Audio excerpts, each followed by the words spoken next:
सत्ता में हम लोग आते हैं और विपक्ष में भी आते हैं तो भारतीय जनता पार्टी और कांग्रेस पार्टी के हमेशा के लिए पट्टा बना कर दे देंगे। मध्य प्रदेश में कभी नहीं आने देंगे लोग। शासकीय भूमि पे जो कब्जा है दमनकारियों का, जो दमन लोग हैं सरकारी शासन कर रहे हैं, उनको भी एक एक चुन चुन करके जेल भेजने का काम हम लोग करेंगे। और डेट होती है उससे पहले पहुंचेगा उनको न्याय दिलाने का काम। मैं कहूँगा मध्य प्रदेश में अगर भारतीय जनता पार्टी को रोक सकती है कोई पार्टी तो क्यों लोग आर्य समाज पार्टी को। नमस्कार, सोनू ब्लॉग देख रहे हैं आप। मैं हूं आपका दोस्त सोनू निगम। इस वक्त मैं ग्वालियर जिले की डबरा विधानसभा क्षेत्र में हूं और आज हम ऐसी शख्सियत से मिलने वाले हैं जो लगातार ग्वालियर चंबल क्षेत्र में अपना नाम बनाए हुए हैं। जहां भी दलित समाज पर, बहुजन समाज पर अन्य अत्याचार होता है, डायल हंड्रेड से पहले इनकी गाड़ी पहुंच जाती है। किस तरह से संघर्ष कर रहे हैं और आगामी संघर्ष किस प्रकार से होने वाला है उसको लेकर हमारी बातचीत होने वाली है। और अब बातचीत होगी आज आजाद समाज पार्टी। आजाद समाज पार्टी मध्य प्रदेश की चौथी बड़ी पार्टी धीरे धीरे उभरती हुई आ रही है। हालांकि उन्होंने अभी तक मध्य प्रदेश में चुनाव नहीं लड़ा है, लेकिन जिस प्रकार से उनकी रैलियां होती हैं, रैलियों में जिस तरह से लाखों की संख्या में, हजारों की संख्या में लोग पहुंचते हैं, एक नई उम्मीद की तरफ दिखती नजर आ रही है। मेरे साथ खास बातचीत में रूपेश कैन जी है। सब स्वागत है। बहुत बहुत धन्यवाद। और रूपेश जी, सबसे पहले आजाद समाज पार्टी से लेकर हम आपकी चर्चा करेंगे। एक नई पार्टी लगातार उभरते हुए आ रही और जिस तरह से हमने आपको इंट्रोडक्शन दिया कि डायल हंड्रेड से पहले रूपेश कैन पहुंचता है, तो आपको किस तरह से लोगों जहां भी कोई घटना होती है कैसे पहले पता चल जाता है? देखिए, घटना हमारी भीम आर्मी और आजाद समाज पार्टी की जो टीम है, ऐसा कोई गांव नहीं है, ऐसा कोई कस्बा नहीं है, ऐसा कोई क्षेत्र नहीं है जहाँ हमारे कार्यकर्ता ना हो जी। और जहाँ जैसी भी घटना घटती है वहाँ के कार्यकर्ता को तुरंत जानकारी मिल जाती है। और जानकारी मिलने के बाद में ये रूपेश कैन अकेला है, पूरे देश के अंदर के भीम आर्मी का कार्यकर्ता एक डायल हंड्रेड होती है उससे पहले पहुँचेगा उनको न्याय दिलाने का काम। जिस तरह से कई मामलों में देखा गया, रोड जाम किए, थाने जाम किए, कई बार पुलिस वालों से बढ़ गए, एक डर नहीं लगता? देखिए, हम बात को संविधान के मानने वाले लोग हैं। संविधान सबको आज़ादी देता है। हम संविधान के दायरे में रह करके काम करते हैं और ये प्रशासन है, पुलिस है, ये सरकार के इशारे पर काम करता है और सरकार के इशारे पर काम करके ये हमारे लोगों को डराने का और धमकाने का प्रयास करता है और हमारे लोगों पर जहाँ भी अन्य अत्याचार होता है उसको छिपाने का प्रयास किया जाता है, जिसको हम बड़े मुद्दे अपने संविधान के दायरे में रह करके उस मुद्दे को उठाने का काम करते हैं और उन्हें न्याय दिलाने का काम करते हैं। आप प्रदेश के उपाध्यक्ष भी हैं। आजाद समाज पार्टी 2023 में चुनाव के रूप में भी अपनी भूमिका निभाएगी या फिर सिर्फ जो दलितों पिछड़ों पर जो अन्य अत्याचार हो रहे हैं सिर्फ उन्हीं की लड़ाई लड़ेगी? देखिए, लड़ाई हमारी हमेशा जारी थी, जारी है, जारी रहेगी।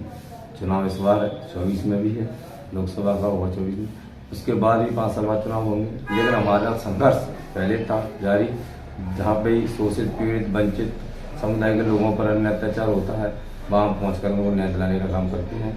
और रही बात चुनाव लड़ने की मध्य प्रदेश में, तो जहाँ तक हमारे राष्ट्रीय कमेटी, हमारी राष्ट्रीय अध्यक्ष जी और यहाँ की प्रदेश की कमेटी, हमारी माननीय प्रदेश अध्यक्ष जी, हमारे सभी के निर्णय, माननीय प्रभारी जी के निर्णय पर कहाँ कितनी सीटों पर चुनाव लड़ा जाएगा इसका जल्दी फैसला किया जाएगा।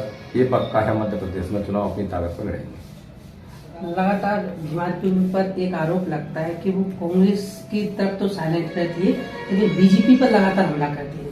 देखिए, जिसकी सत्ता है, सत्ता में आपने देखा होगा कि वो विपक्ष में बैठा हुआ है और हमने पहले कांग्रेस को भी गिराया। अगर कांग्रेस का रद्द करेगी तो कांग्रेस को भी नहीं छोड़ा जाएगा। भारतीय जनता पार्टी में जितना अन्य अत्याचार हो रहा है उससे भी बढ़ करके, अगर मैं कहूँ तो आप इतिहास उठा करके देख लीजिए, उससे ज्यादा अन्य अत्याचार कांग्रेस ने भी किया है। हमारे लिए दोनों पार्टियां बराबर हैं, दोनों पार्टियां दलित विरोधी हैं, संविधान विरोधी पार्टियां हैं और इनको बुखार फैलाने का काम मानवर काशीराम साहब का एक मिशन था कि मुझे कांग्रेस मुक्त भारत चाहिए, तो मानवर साहब का मुझे लग रहा है एक मिशन पूरा होगा। पार्टी का नाम भी कांशीराम है। हाँ, हमारी मानवर साहब की विचारधारा है। पार्टी आजाद समाज पार्टी कांशीराम जो नाम दिया है वो मानवर साहब की विचारधारा है, मानवर साहब का रूप है, जिस रूप में माननीय चंद्रशेखर आजाद जी पूरे देश के अंदर काम कर रहे हैं।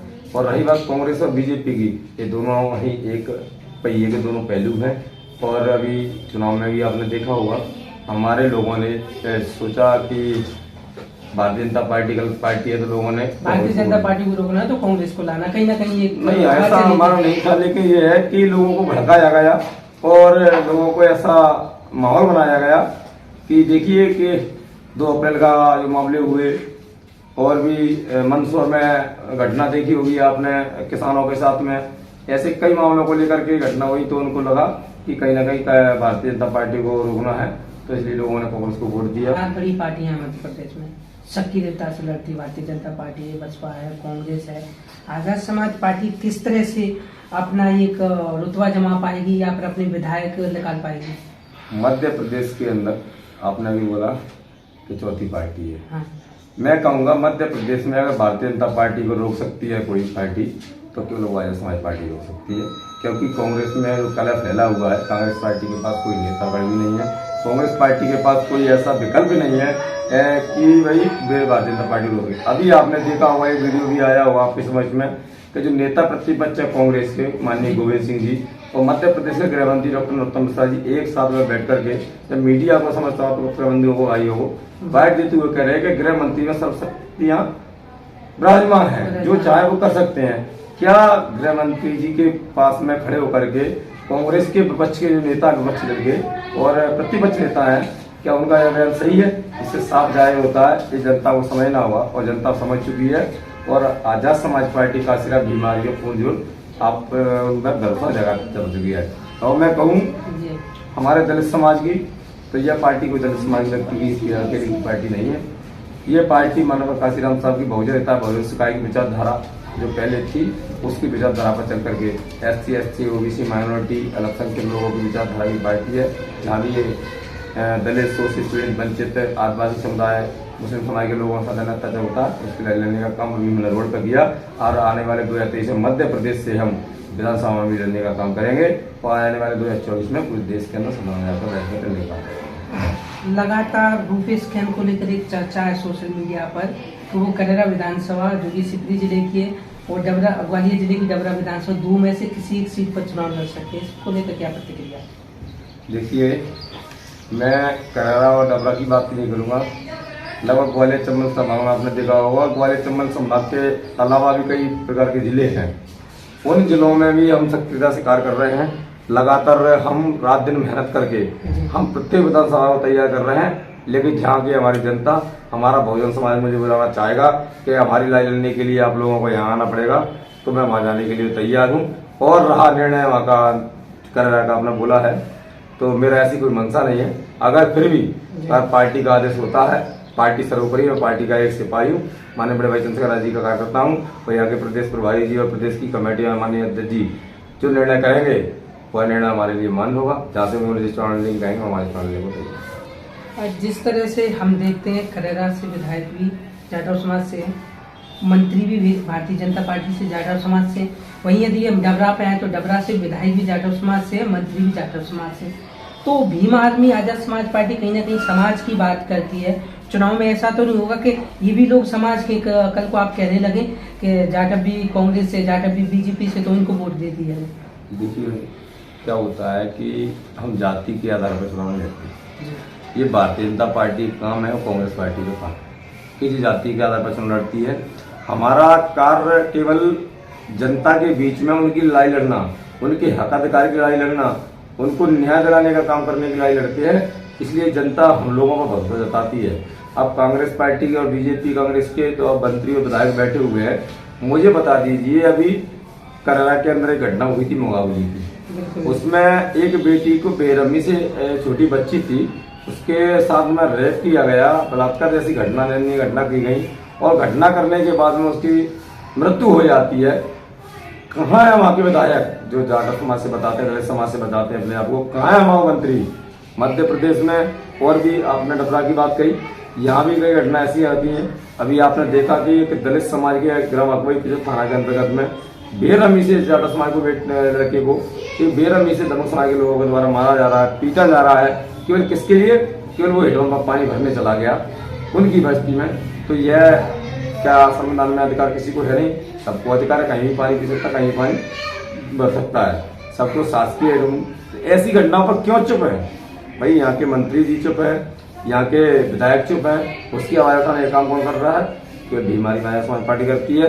और इसलिए जनता को भी भरोसा हो चुका है कि अब हमारा नेता केवल चंद्रशेखर आजाद जी है प्रदेश के अंदर, और चंद्रशेखर आजाद जी के जितने भी सिपाही हैं वो जहाँ से चुनाव लड़ेंगे उनको जिताने का काम करेंगे। और मध्य प्रदेश की विधानसभा में हम यहाँ से फैसला करेंगे कि मध्य प्रदेश में सत्ता किसकी बनेगी और हम कौन इसमें है। माननीय राष्ट्रीय अध्यक्ष जी के जो हमने सभाएं लगाई हैं, जल्दी मध्य प्रदेश में हम बड़े स्तर पर सभा चालू करने वाले हैं और जल्दी निर्णय हो जाएगा। राष्ट्रीय अध्यक्ष जी प्रत्येक विधानसभा में सभा लगाएंगे। को लेकर भी अभी बीच में एक चर्चा उठी थी। देखिए, ऐसे गठबंधन की चर्चा आपके पत्रकार भाई करते हैं, हमने कभी नहीं कहा। आपने कभी हमारे राष्ट्रीय अध्यक्ष जी सुना हो या कभी प्रदेश अध्यक्ष जी सुना या हमारी कमेटी सुना हो, ऐसा कुछ नहीं है। ये गठबंधन का फैसला हमारी राष्ट्रीय कमेटी का है, प्रदेश कमेटी मिलकर करेगी, लेकिन ऐसी कोई चर्चा नहीं है, हमारी कोई बैठक नहीं है।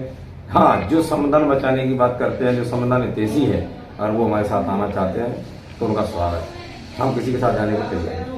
हम केवल तो संविधान को बचाने की बात करने वाले, तो शोषित पीड़ित वंचित आदिवासी समाज के हक अधिकारों की लड़ाई लड़ने वाले, मुस्लिम समाज भाइयों के, जैन फारसी सिखों की लड़ाई लड़ने का काम करेंगे।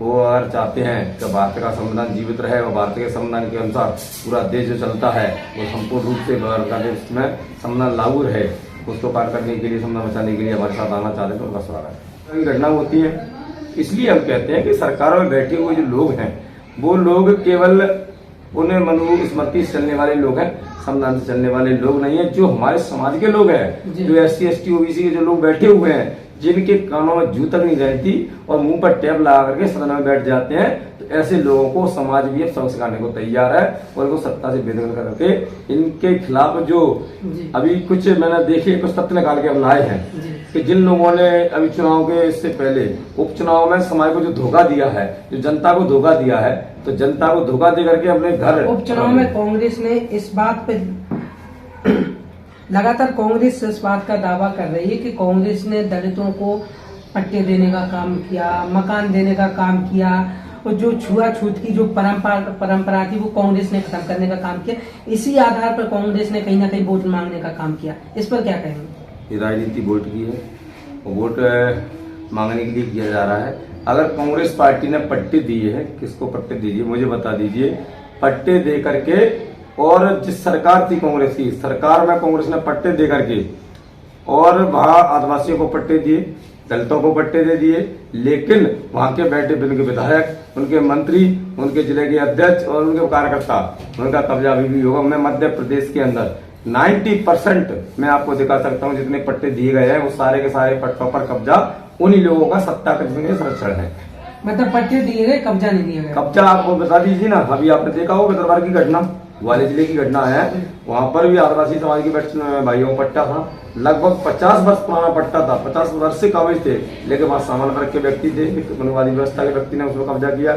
जब उन्होंने विरोध किया आदिवासी भाइयों ने, तो वहां पर जाकर उनके आशियाने जलाए गए, उनका घर जला दिया, उनकी झोपड़ी जलाई गई और झोपड़ी जलाकर उनके बाद जूते की माला डाली गई, जो सोशल मीडिया भी वायरल हुई, लेकिन मुकदमा भी दर्ज हुआ, वो व्यक्ति जेल में भी है।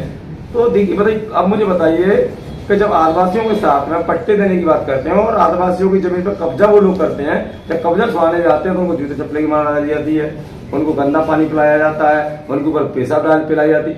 क्या है ये? आपको लगता है क्या कांग्रेस ने सही कार्य किया है? आपको लगता है कि भारतीय जनता पार्टी सही कार्य कर रही है? मैं नहीं मानता हूँ। मान लीजिए आजाद समाज पार्टी सरकार नहीं बना पा रही, वो विपक्ष में एक बड़ी पार्टी उभर के आई, तो दलितों को जो कांग्रेस एक बार एक ठप्पा देने का काम करती है, हमने पट्टे दिए, उसको लेकर आजाद समाज पार्टी क्या करेगी? सबसे पहले पट्टा देंगे भारतीय जनता पार्टी और कांग्रेस पार्टी को कि आप इस देश को छोड़कर चले जाइए और मध्य प्रदेश को छोड़ के चले आइए। एक बार अगर सत्ता में हम लोग आते हैं और विपक्ष में भी आते हैं तो भारतीय जनता पार्टी और कांग्रेस पार्टी के हमेशा के लिए पट्टा बना कर दे देंगे कि मध्य प्रदेश में कभी नहीं आने देंगे इन लोगों को। सबसे बड़ा पट्टा हमारा ही रहेगा। और जितनी भी शासकीय भूमि है, जितनी भी शासकीय भूमि पड़ी हुई है, जिस भी शासकीय भूमि पे जो कब्जा है दमनकारियों का, जो दमंग लोग हैं सरकारी शासन कर रहे हैं, उनको भी एक एक चुन करके जेल भेजने का काम हम लोग करेंगे। और जेल भेज करके सारे के सारे पट्टे हम SC ST OBC माइनॉरिटी के जितने भी लोग हैं, जो गरीब तबके के लोग हैं और सामान्य वर्ग के जो आर्थिक रूप से कमजोर वर्ग के लोग हैं, उनको देने का काम एक दिन में कर दिया जाएगा। हमारी तरफ से हम लोग सरकार के माध्यम से एक दिन में सभी लोगों को जितनी शासकीय भूमि है और शासकीय भूमि को पट्टा दे करके यहाँ से दे देंगे और इनका पट्टा बना करके हम हमेशा के लिए दे देंगे। कांग्रेस बीजेपी की छुट्टी ऐसे हमेशा के लिए करने वाले हैं लोग। तो दलित समाज के अंदर कहीं ना कहीं यही एक सवाल गूंजता है कि हमें जो है पट्टे देने का काम किया गया, इसलिए हम उन्हें वोट देंगे। जिस प्रकार से आपने कई सारी बातें बताई कि पट्टे तो दिए गए लेकिन कब्जा नहीं दिया गया, और यदि कई जगह पे पट्टे दिए गए लेकिन उनको मिले नहीं। लगातार बीजेपी भी ये दावा कर रही है, लाडली बहना योजना चला रही है, 1500 रुपये आपके खाते में दे रही है, किसान निधि दे रही है, तमाम योजनाओं के थ्रू जनता को लुभाने का काम किया जा रहा है। इससे भी आप गलत मानते हैं क्या? 16 महीना की कांग्रेस पार्टी बनी थी सरकार जी, क्या सो रही थी? जब से 3 साल से इन सरकार ने बना के बैठे हुए, तब से क्यों नहीं दिए गए रुपये? 15 साल सत्ता में ये पहले रह गए, अभी लगातार शिवराज सिंह चौहान जी, तब से क्यों नहीं दिए नहीं गए रुपये? क्या चुनाव आ गया, 3 महीने चुनाव के रहे हैं, 3 महीने जब चुनाव के रहे हैं तो अब इनको बहनों की याद आ रही है। वो बहनों को 1000 रुपये देने की बात कर रहे हैं, कोई विपक्ष 1500 रुपये की बात कर रहा है। भाई चुनाव के समय पर ही आपको याद क्यों आती है? अगर चुनाव के समय पर आपको याद आती है तो मुझे बताइए। शिवराज सिंह चौहान कहते हैं मेरी बहनें हैं, ये मेरी भांजी है, इनकी लिखाई पढ़ाई की जिम्मेदारी ले लेती है और बहनों को 1000 रुपये देते हैं। जब बहनों के साथ बलात्कार होता है, अत्याचार होता है, शिवराज सिंह चौहान जी कहाँ चले जाते हैं? कहाँ चला जाता है विपक्ष? आपने देखा हो कभी कोई मध्य प्रदेश के अंदर कितनी घटनाएं होती है लगातार। आप कभी शौच के नाम पे मार दिया जाता, कभी घोड़े पे चढ़ने के नाम पे मार दिया जाता, तमाम घटनाएं ऐसी हजारों घटना मैं गिना सकता हूँ और आपको गिनाऊंगा, सुबह से लेकर शाम हो जाएगी और 2 दिन लग जाएंगे। मैं आपको मध्य प्रदेश की घटना गिनाता रहूंगा। मेरे पास पूरा डाटा रखा हुआ है, पूरे मध्य प्रदेश में घूम के आए हैं। अभी यहाँ पर ग्वालियर चंबल संभाग में तो लोग जागरूक हो जाए, लेकिन अन्य क्षेत्रों में जाकर के देखा है, जैसे आप लखनऊ क्षेत्र में जाइए, सहरोल जाइए, बैतूल जाइए, मैं वहाँ घूम करके आया हूँ। वहाँ पर इतनी दबंगई है सरकार के लोगों की कि मैं आपको कुछ बता नहीं सकता हूँ। लेकिन वहाँ पर भीम आर्मी इस तरीके से हम काम कर रहे हैं, जब से जाकर उन लोगों को, आदिवासी भाइयों को भी, SC ST के लोगों को लगा कि अब हमें कहीं न कहीं प्लेटफार्म मिल चुका है और हमें न्याय की उम्मीद है।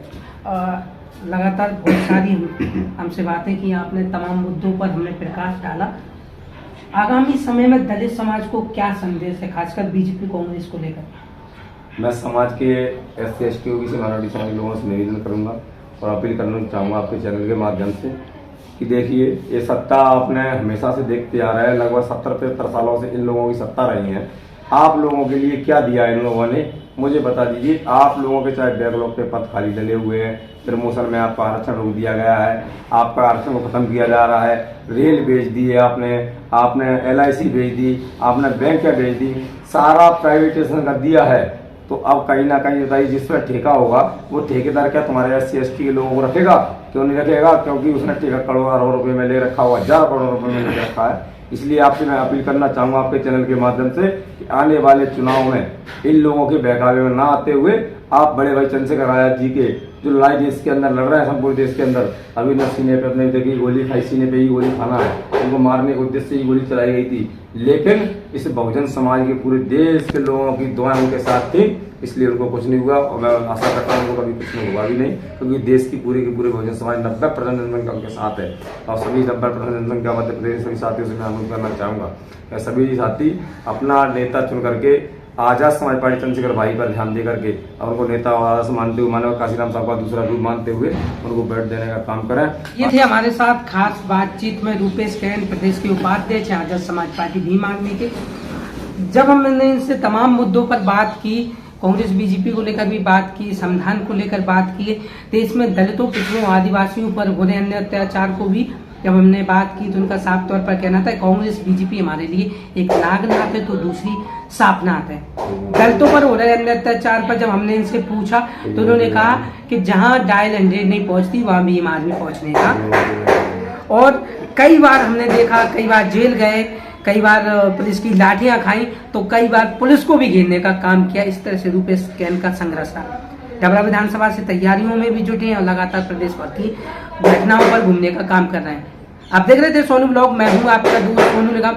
रूपेश कैन जी की बातों से आप कितना प्रभावित है, कितना सहमत है, हमें कमेंट सेक्शन में जरूर बताइए और इसी तरह की तमाम वीडियो देखने के लिए हमें फॉलो कीजिएगा। बहुत बहुत धन्यवाद, आभार।